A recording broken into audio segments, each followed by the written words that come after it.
बिस्मिल्लाहिर्रहमानिर्रहीम। आज मैं आपको डिस्कस करने जा रहा हूँ एंटीबॉडी की क्लासेस में आईजीई एंटीबॉडी में आज आपको डिस्कस करने जा रहा हूँ। आईजीई एंटीबॉडी को आईजीई एंटीबॉडी क्यों कहते हैं?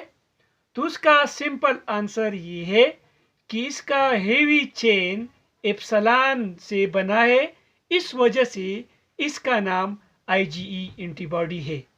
अगर हम आईजीई एंटीबॉडी की परसेंटेज की बात करें तो ये आईजीई एंटीबॉडी आईजीजी, आईजीए और आईजीएम की बनिस्बत बहुत ज़्यादा कम है। प्लाज्मा में तकरीबन 0.002% प्लाज्मा में ये मौजूद है, लेकिन इसका इम्पोर्टेंस बहुत ज़्यादा है जो आज मैं आपको डिस्कस करने जा रहा हूँ।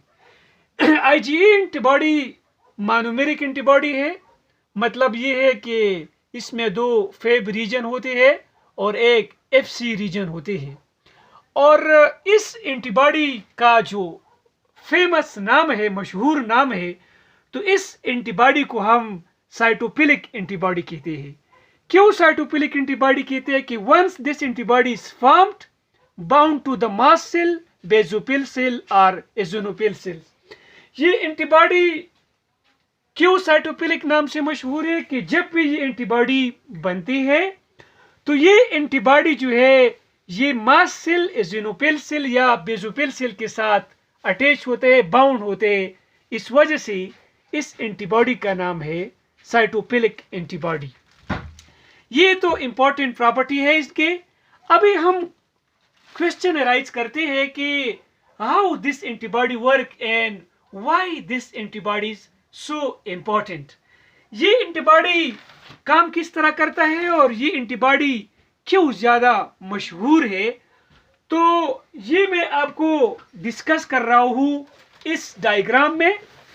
सपोज ये डायग्राम जो है मैंने आपको जो बताया है, ये मास्ट सेल है ये, और इसके ऊपर मैंने आपको ये आईजीई एंटीबॉडी जो है ये बाउंड किया है, मतलब इसके साथ ये बाउंड हुए है।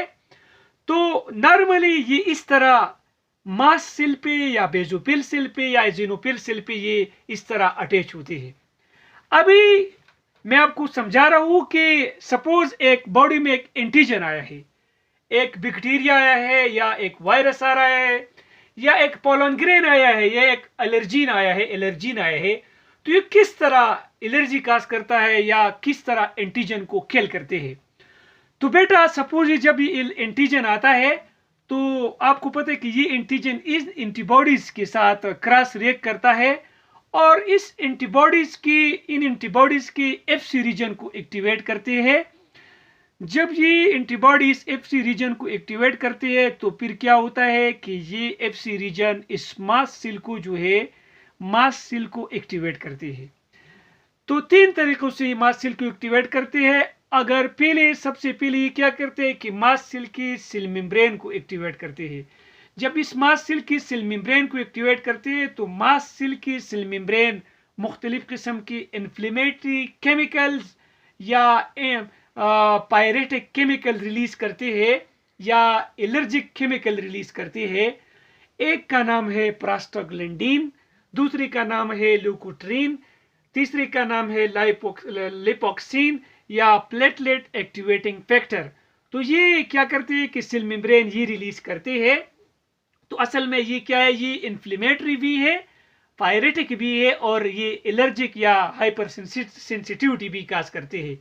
तो ये तो मैं आपको हाइपर सेंसिटिविटी में डिस्कस करूंगा कि किस तरह हाइपर सेंसिटिविटी काज करते हैं, लेकिन इसकी इनहिबिटर का नाम मैं आपको बता रहा हूँ कि प्रोस्टाग्लैंडिन का इनहिबिटर जो है non steroidal anti inflammatory drug है। ल्यूकोट्रीन का जो है वो क्या है, मोनोटेलिकास्ट, जो मोनोटेलिकास्ट सोडियम के नाम से आती है, मतलब रिस्पिकेर के नाम से ये आते हैं, माइटिका के नाम से ये आते हैं, ये एंटी एलर्जिक ड्रग्स होते हैं। लिपोक्सिन और प्लेटलेट एक्टिवेटिंग फैक्टर है, ये भी जो है सेल मेम्ब्रेन रिलीज करते हैं। ये एंटीबॉडी जब साइटोप्लाज्म को एक्टिवेट करते हैं तो साइटोप्लाज्म का डीग्रेनुलेशन करते हैं। मतलब क्या है कि साइटोप्लाज्म में जो ग्रेन्यूल्स होते हैं ये रिलीज होते हैं। तो इस ग्रेन्यूल में कॉमन मोस्ट हिस्टामीन है, पाई हाइड्रोक्सी ट्राइप्टामीन है, न्यूट्रोपिल टैक्टिक फैक्टर है और एजिनोपिल टैक्टिक फैक्टर है। तो ये रिलीज होते हैं, इसका डिग्रेनुलेशन होते हैं। तो मैं ये हाइपर सेंसिटिविटी में आपको डिस्कस करूंगा कि ये किस तरह हाइपर सेंसिटिविटी काज करते हैं या इन्फ्लेमेशन काज करते हैं। और हिस्टामीन की इनहिबिटर जो है आपको पता है कि सिट्रीजीन है, ल्यूसिट्रीजीन है, डिसोलोट्रेडीन है जो डिसूरा के नाम से आता है। ये आप यूज कर सकते हैं जब एलर्जी हो। इसके अलावा जब ये एंटीबॉडी क्या करते हैं कि न्यूक्लियस को मतलब स्टिमुलेट करते हैं, तो आपको पता है कि न्यूक्लियस में ट्रांसक्रिप्शन होते हैं, मैसेंजर आरएनए बनते हैं और इस मैसेंजर आरएनए से प्रोटीन बनते हैं जिसका नाम है साइटोकाइन। तो ये साइटोकाइंस में आपको पता है कि ट्यूमर निक्रोसिस फैक्टर है और इंटरल्यूकिन फर्स्ट है, जो ये भी हाइपर सेंसिटिविटी फर्स्ट जो है इसमें ये इन्वॉल्व है। एलर्जिक रिएक्शन ये भी काज करते हैं। ये मैं आपको हाइपर सेंसिटिविटी के का टॉपिक में डिस्कस करूंगा कि ये हाइपर सेंसिटिविटी किस तरह काज करते हैं।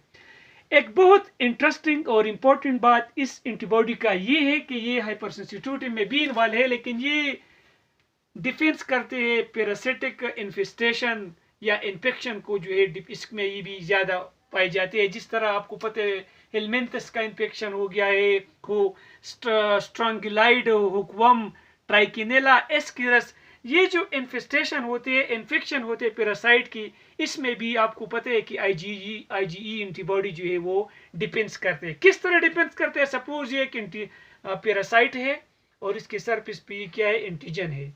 तो ये आईजीई एंटीजन है, आईजीई एंटीबॉडी आके इस एंटीजन के साथ बाउंड होता है और इस आईजीई के लिए फिर क्या होता है कि एजिनोफिल सेल पे क्या होता है, एजिनोफिल सेल पे इसके लिए रिसेप्टर मौजूद होते हैं। तो ये एजिनोफिल सेल का क्या करते हैं, डिग्रेनुलेशन करते हैं। डिग्रेनुलेशन के बाद ये एजिनोफिल सेल एक खास किस्म की प्रोटीन प्रोड्यूस करते हैं और वो प्रोटीन आके इस पैरासाइट जो है इसको किल करते हैं। तो इस वजह से ये आपने नोट करना है कि ये एंटीबॉडी दो वजह से बहुत इंपॉर्टेंट है, एलर्जिक रिएक्शन में भी इन्वॉल्व है और साथ में जो है ये पैरासिटिक इन्फेक्शन में ये भी इन्वॉल्व है। नेक्स्ट जो हम डिस्कस करेंगे तो वो हम डिस्कस करेंगे आईजीडी एंटीबॉडी को डिस्कस करेंगे और इसके बाद हम हाइपर सेंसिटिविटी और कॉम्प्लीमेंट सिस्टम को डिस्कस करेंगे।